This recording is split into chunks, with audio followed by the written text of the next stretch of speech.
Kevin Gordon here. You know the Kevin Gordon that plays Kevin Gordon on the afternoon commute? Well, it's the afternoon commute. It's May 24th, 2012. In case you're watching this 4 years from now and you're wondering what year it is. I have to admit that driving around talking to yourself in a car can make you feel a little bit crazy sometimes. Anyway, I think we should almost consider this a bit more of a weekly commute, considering the fact there'll only be one this week. There's been a ton of content that we've been sort of backed up with from a press event that we had the chance to attend last week, which was a lot of fun. And, to pull back the old curtain a little bit, it's an event where a bunch of manufacturers bring a bunch of their cars to a parking lot, and they all sit there with the keys in them. You get to go around and drive a bunch of them. So it's a good chance to get some exposure to cars that you wouldn't normally see, or use things back-to-back you wouldn't normally get to drive back-to-back. So you go in there early in the morning, you pull in the parking lot, and you look around. And of course, all the halo cars like the R8 V10 that we got a chance to review get a lot of attention. But you know what actually got the most of my attention? The 2013 Ford Escape. The reason for that is it's one of those cars that can really define what's going to go on with a brand in the near future. If a manufacturer these days can't get a small crossover or small SUV right, you can't have a ton of hope for them going forward. Well, I did get the chance to drive the Escape, and I can report that it is very, very good. I was pleasantly surprised by how nice it was. I mean, I know the new Focus is a nice car, and that's the platform that thing's built off of, but it really comes across as even more than that these days. I bring all that up not to just talk about the fact that I got to drive a Focus.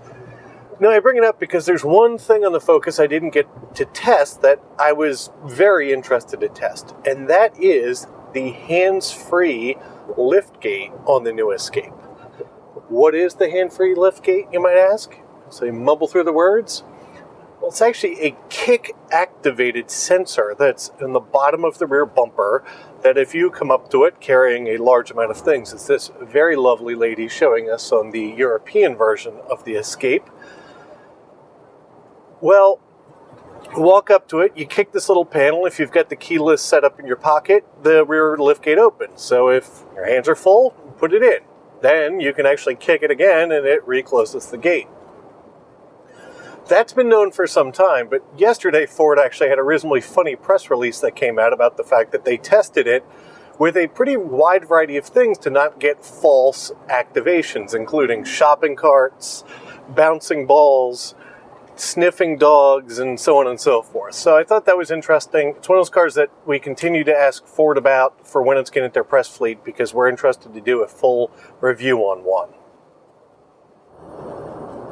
Next up for today, if I was going to tell you about a car that was in the Open Road Challenge, I believe it's the Open Road Challenge. It used to be known as the Silver State Classic, I believe. So it's a big open section of road in Las Vegas, I believe, where you enter into classes and try to hit a very high average speed over the course. And if I was going to tell you that one of the cars on that course hit 162 miles an hour, bone stock from the factory, you'd probably be thinking I was talking about one of the performance brands, or at least one of the real performance cars from one of the other brands, a new Camaro or something along those lines.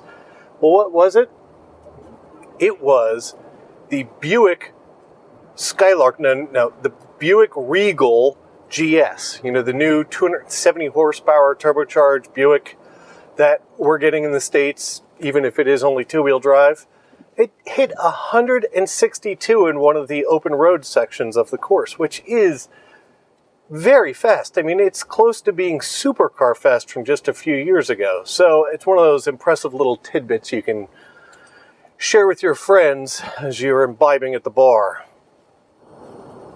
Next up for today, according to F30 Post, and now pretty much 100% confirmed from senior management and at BMW, the next generation M3, the next generation, I believe it should be a 2014 model BMW M3, is confirmed to have a inline 6-cylinder engine that's going to have some sort of forced induction.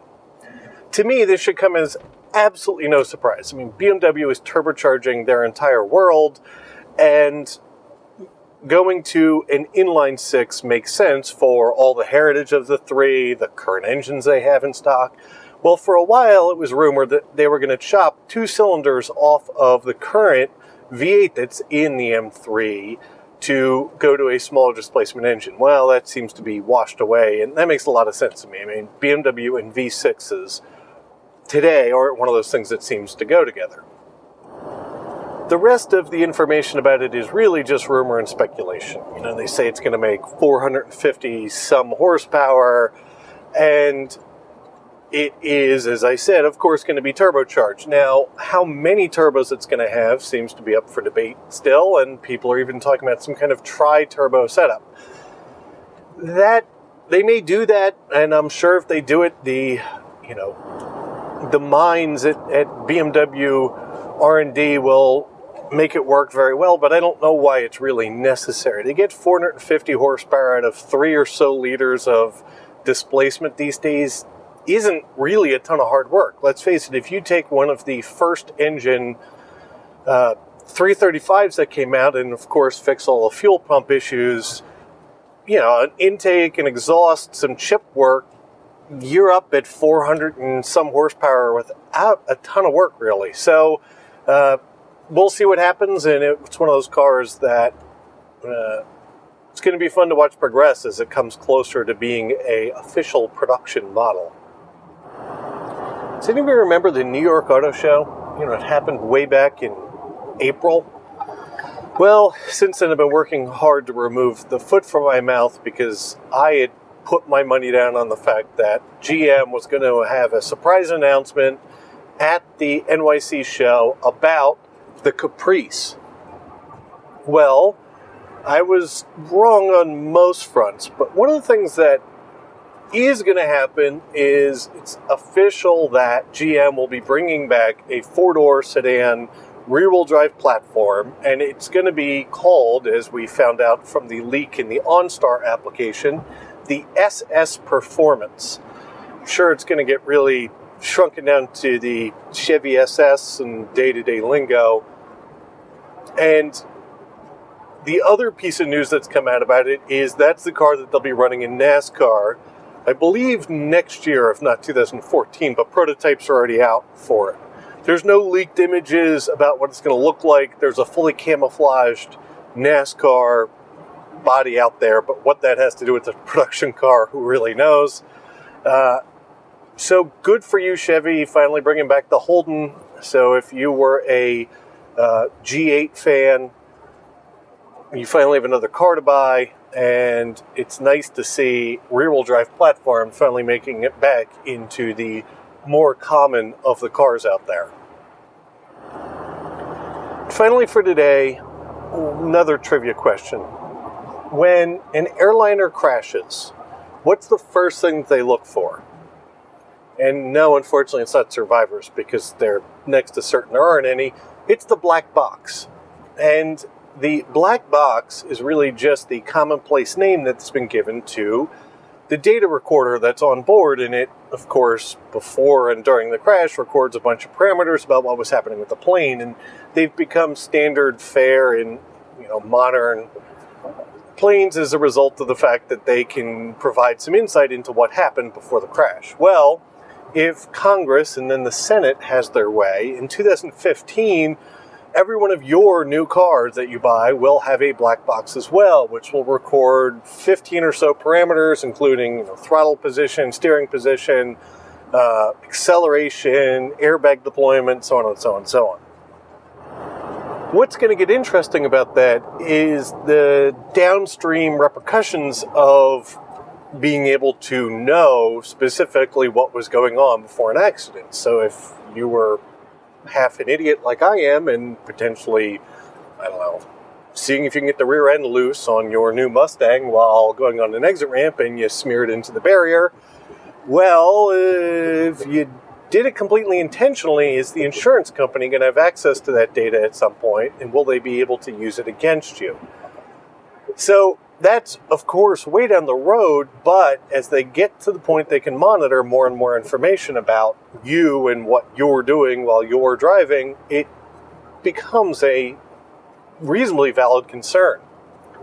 So we'll follow up on that a little bit more, maybe with a bit of a more in-depth article. And that's it for the day.